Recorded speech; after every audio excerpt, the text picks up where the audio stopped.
Don't want to lose my whites, so I'm actually going to come somewhere near that wave splashing.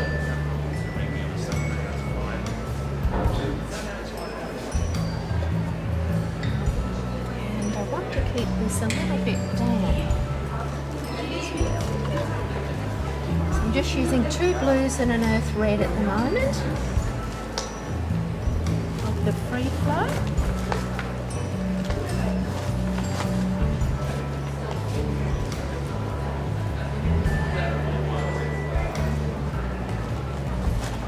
What I do on one side of this wave, I need to do on the other as well.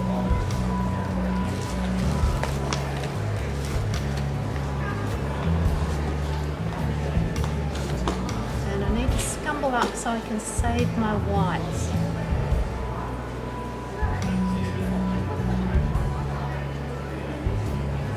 Okay, then I see it as coming to a little more green. So I'm going to add some yellow to make my green, a cool yellow, make sort of a turquoisey colour. Have a little test.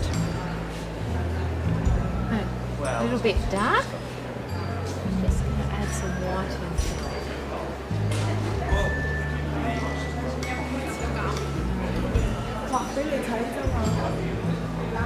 A little more yellow so as it becomes a little greener. No, please take a seat.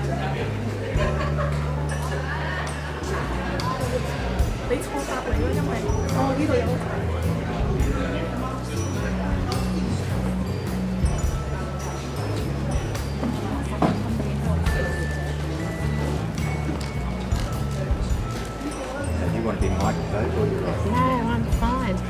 Guys, just ask questions if you need to know anything. Okay. I'm just using acrylic paint called Free Flow, and at the moment I've got a spray bottle with water in it because I just want that a little bit damper.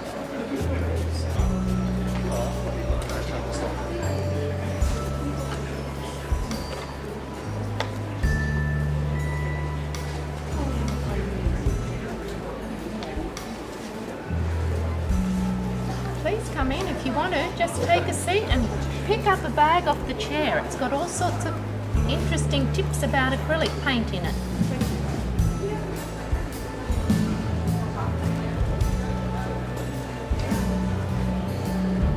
I just had to go back up in that section because it had dried and I want it more even than it was.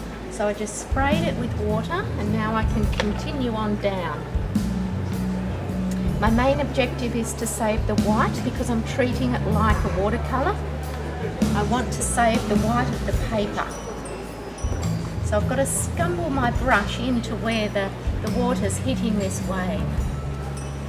I also have to catch the white on this top of the wave as well. So I'm just going to allow my brush to tip the edge there and create a really nice edge of the wave.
to the rocks now.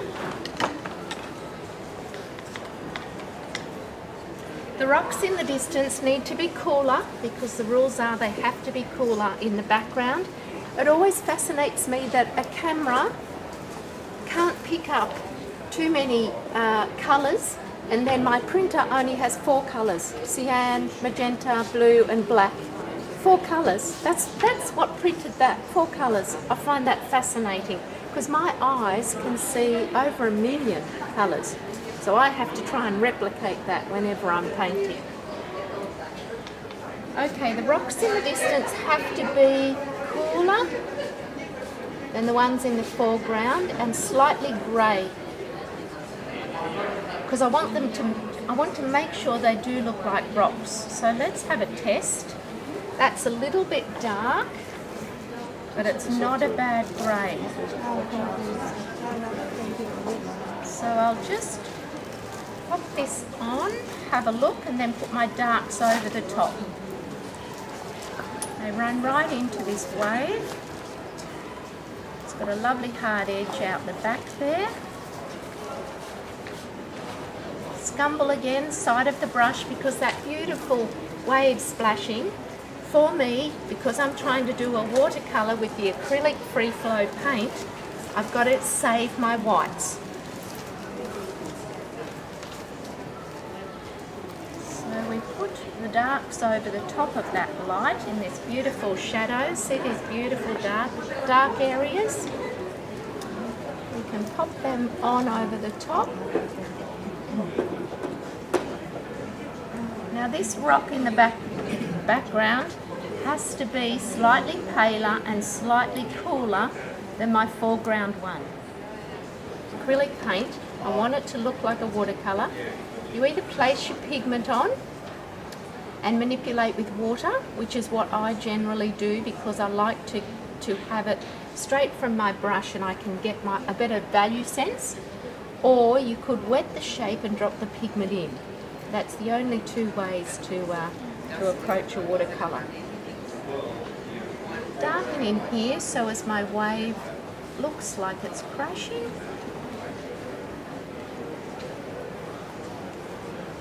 Put in some little barnacles because they are there.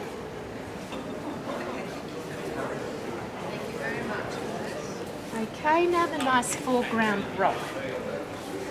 He can be slightly more red again because he's in the foreground. Place our pigment on. Quite dark here next to that water. I'm always judging what value this is and temperature next to the one next to it. So if I squint at that, it's quite dark next to that beautiful blue next to it. And it's also in the foreground, so I can be quite dark.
the sky in. We might as well turn it upside down to do that so as it doesn't run all over our painting. Go with a warm blue, in my case it's French ultramarine, and a transparent red oxide, because I see that as quite a dirty blue back there. So let's see what You often paint upside down? Yes, and that's a really interesting question. When Barry and I tossed our jobs, it meant we had, luckily, commissions that came in, and they were quite often 3 kids and a dog. And we would start with the pretty football guernsey and the pink dress and work our way to the face. And sometimes then you'd ruin a face. So we figured out, and Barry invented this term called inside out, because within an eye, there'll always be a light. So there'll always be your lightest value, which is 0, which is that white. There'll always be a dark because of the pigment, and everything comes in between that value. So it's actually a really, really good spot to start. So now we always do whatever's the most important first. That's how we work at painting. Yeah, whatever's the most important is where we start, especially with acrylics, because if you want to, you can always put white paint on. You don't have to save the paper like I have. I was going to say, do you always use the base for the white, or you can white over if you... You can white over it. You can. Fix up a mistake. You can. Yep. That's really the beauty of the interactive, because it goes thicker. I tend to always work slightly towards the watercolour because I love it, and the white of the watercolour paper is beautiful. Yeah. There's no matching it. In fact, about 10 years ago, 13 years ago, when we started judging, it was a watercolour had to be no white. It was very traditional they didn't like white in. But Barry and I are lucky enough to have a really, not us personally, at our regional gallery at home, they have a great collection. Right. And there were some beautiful Norman Lindsays. Right. And when we were looking at them out of their frames, we put them back in the salamander boxes so as they were dark again. Norman Lindsay used white gouache, so what's good enough for him was good enough for us. Okay.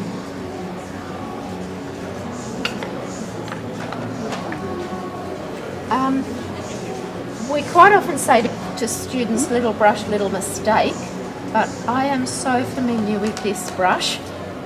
These are our new brushes. We're just trialling. We're going to have our own brushes, McCann Signature Series, and I do love them, but this big baby is my favourite. So when our big one comes in this set, I'll be right. But I just have to go back to this one to do the sky because it's quite a big shape. I just want to have a test run here to see what's happening. Oh, it's quite a bit green. That's because my pigments have got mixed with phthalo.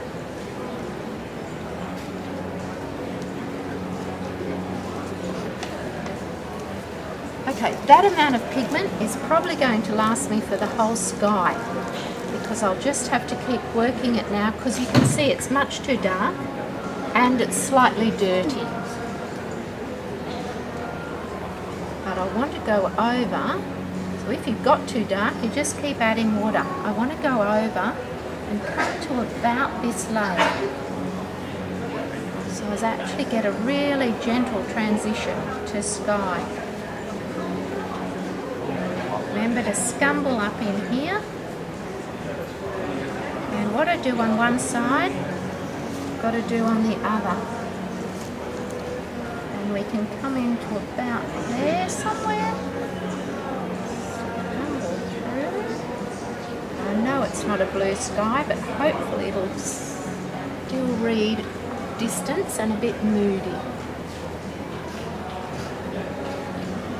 Remember, if you get too dark, just add water.